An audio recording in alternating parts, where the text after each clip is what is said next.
Friends, सफलता कार्य institute के ऑनलाइन क्लासेस में आपका स्वागत है।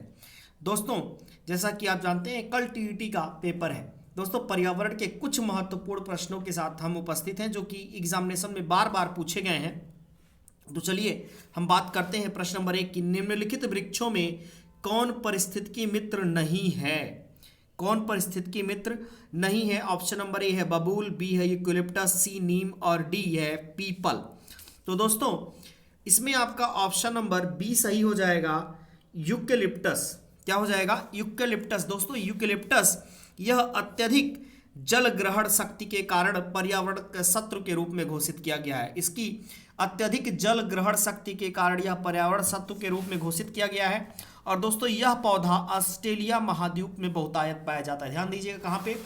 ऑस्ट्रेलिया महाद्वीप में यह पौधा बहुत ही अधिक मात्रा में पाया जाता है। अगला क्वेश्चन, नेक्स्ट क्वेश्चन है दोस्तों, स्वच्छ जल समुदाय में लैंटिक आवास का उदाहरण है। ऑप्शन नंबर ए है तालाब एवं दलदल, ऑप्शन नंबर बी है झरना एवं नदी, ऑप्शन नंबर सी है तालाब एवं नदी और ऑप्शन नंबर डी है उपयुक्त सभी। तो दोस्तों, स्थिर जल के आवास को हम लैंटिक आवास के अंतर्गत आते हैं। स्थिर जल के जो आवास हैं वह लैंटिक आवास के अंतर्गत आते हैं। तो इसमें आपका ऑप्शन कौन सा सही हो जाएगा दोस्तों? तालाब एवं दलदल। क्या सही हो जाएगा? ऑप्शन आपका सही हो जाएगा तालाब एवं दलदल। ध्यान दीजिए कि स्थिर जल के आवास को लैंटिक आवास के अंतर्गत आते हैं। तो इसमें कौन कौन सा आता है? आर्द्र भूमि, तालाब, झील, जलाशय, दलदल, यह सारे के सारे किस में आते हैं दोस्तों? लैंटिक आवास के अंतर्गत आते हैं। किस में आते हैं? लैंटिक आवास के अंतर्गत आते हैं। अगला क्वेश्चन चलिए देखते हैं। सर्वाधिक अस्थायी पारिस्थितिकी तंत्र निम्नलिखित में से कौन है? सर्वाधिक अस्थायी पारिस्थितिकी तंत्र निम्नलिखित में से कौन है? ऑप्शन नंबर ए मरुस्थल, ऑप्शन नंबर बी पर्वत, ऑप्शन नंबर सी महासागर और ऑप्शन नंबर डी वन। तो दोस्तों, सर्वाधिक अस्थायी जो पारिस्थितिकी तंत्र है वह किसका है? महासागरों का है। किसका है? महासागरों का है। तो इसमें आपका ऑप्शन नंबर सी क्या हो जाएगा?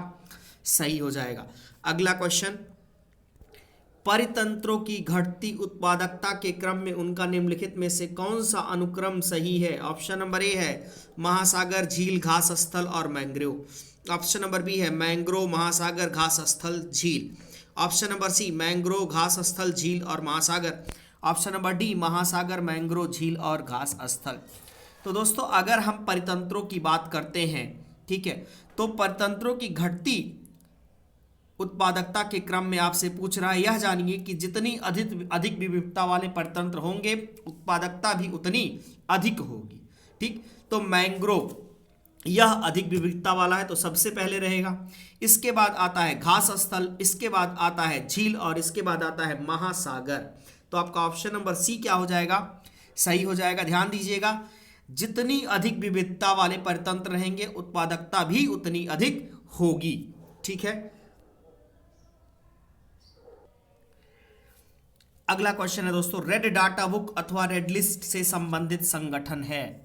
ऑप्शन नंबर ए है यूटीईसी, ऑप्शन नंबर बी है आईयूसीएन, ऑप्शन नंबर सी है आईबीडब्ल्यूसी और ऑप्शन नंबर डी है डब्ल्यूडब्ल्यूएफ। तो दोस्तों, अगर रेड डाटा बुक की हम बात करें तो रेड डाटा बुक से जो संबंधित संगठन है वह आईयूसीएन है। ऑप्शन नंबर आपका बी सही हो जाएगा, आईयूसीएन। और आईयूसीएन का फुल फॉर्म होता है दोस्तों international union for conservation of nature. फिर से सुनिएगा, international union for conservation of nature. और इसकी स्थापना अर्थात आईयूसीएन की स्थापना हुई थी 1964 में। कब हुई? 1964 में। और किस लिए हुई? विलुप्त होने का खतरा मंडरा रहे प्रजातियों पर। किस पे हुई? जो प्रजातियां विलुप्त हो रही हैं पक्षियों की, जानवरों की, उनके विलुप्त होने का खतरा जो मंडरा रहा था, ठीक है, उन्हीं के लिए यह बनाया गया था। ठीक, तो अगला नेक्स्ट क्वेश्चन आपका है, कह रहा है रेड डाटा बुक का संबंध है। ऑप्शन नंबर ए है जैव विविधता के बारे में तथ्यों से, ऑप्शन नंबर बी है विलुप्त के संकट से ग्रस्त जीव जंतुओं से, ऑप्शन नंबर सी वृक्षारोपण से और ऑप्शन नंबर डी तस्करों द्वारा वन्य प्राणियों के अवैध शिकार से। तो हमने आपको अभी बताया दोस्तों, रेड डाटा बुक का संबंध किससे है? विलुप्त के संकट से ग्रस्त जीव जंतुओं से है। तो आपका ऑप्शन नंबर बी क्या हो जाएगा? सही हो जाएगा। ठीक, अगला है दोस्तों कि निम्नलिखित भारतीय पक्षियों में कौन सा अत्यधिक संकटापन्न किस्म है? मतलब वह कौन सा भारतीय पक्षी है जिसके ऊपर सर्वाधिक संकट उत्पन्न है विलुप्त होने में? ऑप्शन नंबर ए है golden oriole, option number B great Indian bustard, option number C Indian fantail pigeon और option number D Indian sunbird. तो क्या हो जाएगा? ऑप्शन नंबर बी हो जाएगा ग्रेट इंडियन बस्टर्ड। ठीक, नेक्स्ट क्वेश्चन कह रहा है किस प्रजाति को विलुप्त माना जा सकता है जब वह अपने प्राकृतिक आवास में देखी नहीं गई है? ऑप्शन नंबर ए 15 वर्ष, बी 25 वर्ष, सी 40 वर्ष और डी 50 वर्ष। तो दोस्तों IUCN के मुताबिक अगर कोई पक्षी या जानवर, अगर कोई जीव जंतु, ठीक है, अपने प्राकृतिक आवास में 50 वर्षों से नहीं देखा गया है तो उसे प्रायः विलुप्त घोषित किया जाएगा। ऑप्शन नंबर डी आपका क्या हो जाएगा? सही हो जाएगा। ठीक, अगला क्वेश्चन है दोस्तों, कह रहा है कि विश्व जैव विविधता दिवस कब मनाया जाता है? ऑप्शन नंबर ए है 22 मार्च, ऑप्शन नंबर बी है मई 22, ऑप्शन नंबर सी है जून 23 और ऑप्शन नंबर डी है 16 अप्रैल। तो दोस्तों विश्व जैव विविधता दिवस मनाया जाता है 22 मई को। ठीक, या फिर ये हम कह लें कि अंतर्राष्ट्रीय जैव विविधता दिवस मनाया जाता है कब? 22 मई को। लेकिन कुछ देश इसे 29 दिसंबर को भी मनाते हैं, यह भी ध्यान दे लीजिएगा, कुछ देश इसे 29 दिसंबर को भी मनाते हैं। लेकिन अंतर्राष्ट्रीय जैव विविधता दिवस, ठीक है, यह कब मनाया जाता है दोस्तों? 22 मई को ही मनाया जाता है। अगला क्वेश्चन है कि सबसे लंबा जीवित वृक्ष है, सबसे लंबा जीवित वृक्ष है option number A eucalyptus, B sequoia, C deodar और डी पर्डांग। तो दोस्तों सबसे लंबा अगर जीवित वृक्ष की बात करेंगे हम तो क्या हो जाएगा? सिकोया हो जाएगा। क्या हो जाएगा? सिकोया। आपका ऑप्शन नंबर बी सही हो जाएगा। और यह संयुक्त राज्य अमेरिका के उत्तरी कैलिफोर्निया में पाया जाता है। कहाँ? संयुक्त राज्य अमेरिका के उत्तरी कैलिफोर्निया में पाया जाता है, जिसकी लंबाई लगभग 379 फीट होती है। कितनी? 379 फीट लगभग, अर्थात 115.5 मीटर लगभग होती है। ठीक है दोस्तों, अगला क्वेश्चन है कि सर्वाधिक जैव विविधता पाई जाती है। तो सर्वाधिक जैव विविधता कहाँ पाई जाती है दोस्तों?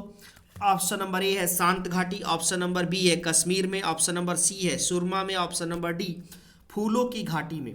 तो दोस्तों सर्वाधिक जैव विविधता पाई जाती है कहाँ पे? शांत घाटी में। कहाँ पे पाई जाती है? शांत घाटी में। और शांत घाटी दोस्तों ये कहाँ है? केरल में स्थित है। कहाँ स्थित है? साइलेंट वैली जिसको हम कहते हैं, ये कहाँ है? केरल में स्थित है। और केरल के किस जगह पे? पलक्कड़ जिले में 12 किलोमीटर लंबी और 7 किलोमीटर चौड़ाई में यह विस्तृत है। ठीक, पलक्कड़ जिले में कौन सी? Silent valley. ठीक है दोस्तों, फूलों की घाटी की अगर हम चर्चा कर लें तो फूलों की घाटी हम उत्तराखंड को कहते हैं। और उत्तराखंड के कौन से जिले को? चमोली जिले को। कौन सा जिला? उत्तराखंड में चमोली जिले को हम क्या कहते हैं दोस्तों? फूलों की घाटी। क्या कहते हैं? फूलों की घाटी। तो उत्तराखंड अगर ऑप्शन में आ जाए फूलों की घाटी के लिए तो क्या हो जाएगा दोस्तों? ऑप्शन आपका सही हो जाएगा। क्या हो जाएगा? ऑप्शन सही हो जाएगा। और साइलेंट वैली की अगर हम बात करते हैं तो केरल की बात करते हैं। ठीक है, और इस घाटी को 1984 में नेशनल पार्क घोषित कर दिया गया था। ध्यान दीजिएगा कि साइलेंट वैली अर्थात शांत घाटी को, इसको 1984 में नेशनल पार्क घोषित कर दिया गया है। ठीक है दोस्तों, नेक्स्ट क्वेश्चन, सर्वाधिक जैव विविधता कहाँ पाई जाती है? पूछ रहा है आपसे सर्वाधिक जैव विविधता कहाँ पाई जाती है। अगला क्वेश्चन ऑप्शन नंबर ए उष्णकटिबंधीय वर्षा वनों में, ऑप्शन नंबर बी शीतोष्णकटिबंधीय वनों में, ऑप्शन नंबर सी शंकुधारी वनों में और ऑप्शन नंबर डी उत्तर ध्रुवीय वनों में। तो दोस्तों अगर इस तरीके क्वेश्चन रहे तो आपसे क्या कहेगा? तो सर्वाधिक जैव विविधता उष्णकटिबंधीय वनों में पाई जाती है। आपका ऑप्शन नंबर ए सही हो जाएगा। सर्वाधिक जैव विविधता कहाँ पाई जाती है? उष्णकटिबंधीय वर्षा वनों में पाई जाती है। और इसका क्षेत्र विस्तार 10 डिग्री उत्तर से 10 डिग्री दक्षिण अक्षांश के मध्य है। कहाँ से कहाँ तक? 10 डिग्री उत्तर अक्षांश से लेकर 10 डिग्री दक्षिण अक्षांश के मध्य है। ठीक है दोस्तों, अगला क्वेश्चन,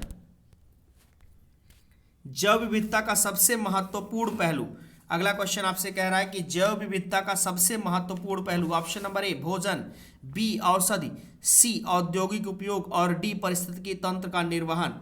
तो दोस्तों जैव विविधता का सबसे महत्वपूर्ण पहलू है पारिस्थितिकी तंत्र का निर्वहन। किसका है? पारिस्थितिकी तंत्र का निर्वहन। आपका ऑप्शन नंबर डी सही हो जाएगा। तो जैव विविधता का सबसे महत्वपूर्ण पहलू क्या है? पारिस्थितिकी तंत्र का निर्वहन। ठीक है, अगला क्वेश्चन कह रहा है कि जैव विविधता शब्द की रचना किसने की?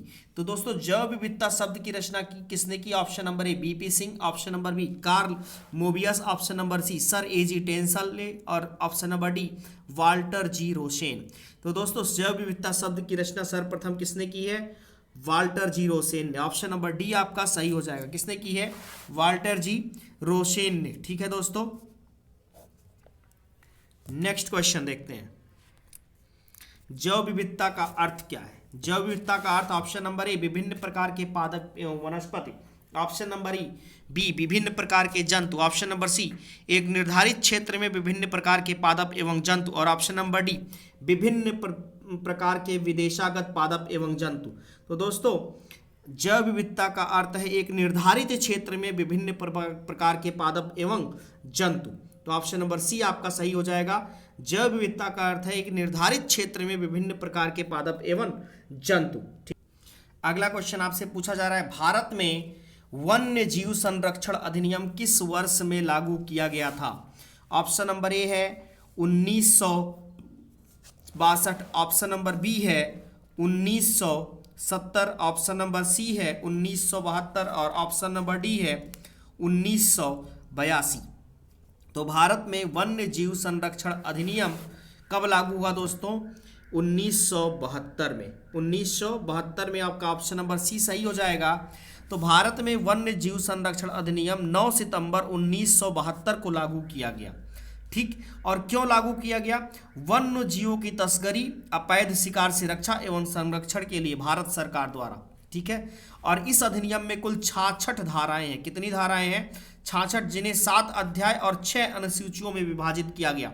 फिर से सुन लीजिए, भारतीय वन्य जीव संरक्षण अधिनियम 9 सितंबर 1972 को लागू किया। इसमें किस लिए लागू किया गया? वन्य जीवों की तस्करी, अवैध शिकार से रक्षा एवं संरक्षण के लिए। कब लागू किया गया? 1972 में। कुल कितनी धाराएं? 66 धाराएं, 7 अध्याय और 6 अनुसूचियों में। यही दोस्तों एक क्वेश्चन और आपसे पूछ लिया जाता है, थोड़ा सा घुमा के कहा जाता है भारत में वन संरक्षण अधिनियम कब लागू किया गया? भारत में वन संरक्षण अधिनियम कब लागू किया गया? यह तो वन्य जीव संरक्षण अधिनियम है।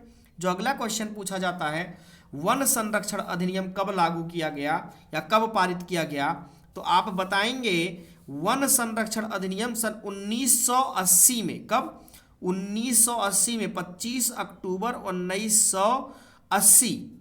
ठीक, क्या है? 25 अक्टूबर 1980 में इसे लागू किया गया। ठीक, भारत में वन संरक्षण अधिनियम 25 अक्टूबर 1980 को लागू किया गया। ठीक है, जबकि इसे पारित किया गया था, संसद में पेश कब किया गया? 27 दिसंबर 1980 को। कब दोस्तों? सॉरी, अगर इसे पूछा जाए दोस्तों कि लागू कब किया गया, तो कब आप बताएंगे? 25 अक्टूबर 1980 को। ठीक है, 25 अक्टूबर 1980 को लागू किया गया था। ठीक, अगला क्वेश्चन, किसको? वन संरक्षण अधिनियम और वन्य जीव संरक्षण अधिनियम 1972, वन संरक्षण अधिनियम 1980, याद रखिएगा। अगला क्वेश्चन, भारतीय वन्य जीव संस्थान स्थित है। भारतीय वन्य जीव संस्थान स्थित है। ऑप्शन नंबर ए नई दिल्ली, बी शिमला, सी देहरादून, डी भोपाल। तो दोस्तों क्या हो जाएगा? आपका हो जाएगा ऑप्शन नंबर सी देहरादून। भारतीय वन्य जीव संस्थान कहाँ स्थित है दोस्तों? देहरादून, उत्तराखंड। देहरादून, उत्तराखंड। ठीक है दोस्तों, तो भारतीय वन्य जीव संस्थान, ठीक है, की स्थापना कब हुई? भारतीय वन्य जीव संस्थान, ठीक है दोस्तों, भारतीय वन्य जीव संस्थान,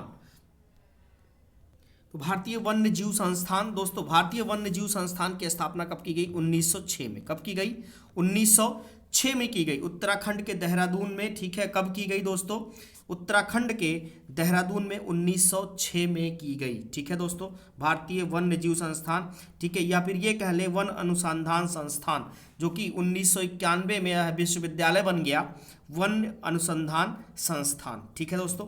अगला क्वेश्चन देखते हैं, चिपको आंदोलन के प्रणेता कौन है? चिपको आंदोलन के प्रणेता कौन है? Option number A Medha Patkar, B है एम एस स्वामीनाथन, सी है सुंदरलाल बहुगुणा और डी है चांडी प्रसाद भट्ट। तो दोस्तों चिपको आंदोलन के प्रणेता हैं चांडी प्रसाद भट्ट। कौन है? चांडी प्रसाद भट्ट। आपका ऑप्शन नंबर डी सही हो जाएगा। और इन्होंने वर्ष 1964 में दासोली ग्राम स्वराज मंडल की स्थापना की। किसकी? दासोली ग्राम स्वराज मंडल की स्थापना की और आगे चलकर यह संस्था चिपको आंदोलन की आधारभूमि बनी। तो वर्ष 1973 में वनों की कटाई के विरोध स्वरूप चिपको आंदोलन की शुरुआत हुई। अब आपसे अगर पूछा जाए कि चिपको आंदोलन की शुरुआत कब हुई, तो दोस्तों कब हुई चिपको आंदोलन की शुरुआत? 1973 में। कब हुई चिपको आंदोलन की शुरुआत दोस्तों? 1973 में चिपको आंदोलन की शुरुआत हुई है। कब हुई? 1973 में। ध्यान दे लीजिएगा, 1973 में चिपको आंदोलन की शुरुआत हो गई। तो 1973 में चिपको आंदोलन की शुरुआत हो गई, तो किसके लिए हुई? जंगलों की या वनों की कटाई के विरोध में। किस लिए? वनों की कटाई के विरोध में चिपको आंदोलन की शुरुआत हुई। और इसके प्रणेता कौन थे? चांडी प्रसाद भट्ट। तो ऑप्शन नंबर डी आपका सही हो जाएगा। अगला क्वेश्चन है, राष्ट्रीय कृषि वानिकी अनुसंधान केंद्र कहाँ स्थित है? राष्ट्रीय कृषि वानिकी अनुसंधान केंद्र कहाँ स्थित है? तो option number A Agra, B Jhansi, C Kanpur और डी आपका है लखनऊ। तो कहाँ स्थित है दोस्तों? ऑप्शन नंबर बी आपका हो जाएगा झांसी। ऑप्शन नंबर बी हो जाएगा झांसी। राष्ट्रीय कृषि वानिकी अनुसंधान केंद्र कहाँ स्थित है? झांसी में। और इसकी स्थापना कब हुई दोस्तों? 1988 में। कब हुई? 1988 में इसकी स्थापना हुई, ठीक है। यह उत्तर प्रदेश के यह कहाँ स्थित है दोस्तों? राष्ट्रीय कृषि वानिकी अनुसंधान केंद्र दोस्तों झांसी जी में। कहाँ स्थित है? झांसी में स्थित है, ठीक है। तो आज के लिए इतना ही दोस्तों। कल आपका टीईटी का पेपर है, उसके लिए आपको बहुत बहुत बहुत बहुत शुभकामनाएं दोस्तों। पेपर आप अच्छे से दें, OMR सीट को अच्छे से फिलअप करें, इंग्लिश और संस्कृत को भरने में कंफ्यूज ना हो, ठीक है। बहुत शांत दिमाग से पेपर दें दोस्तों, ठीक है। तब तक के लिए धन्यवाद।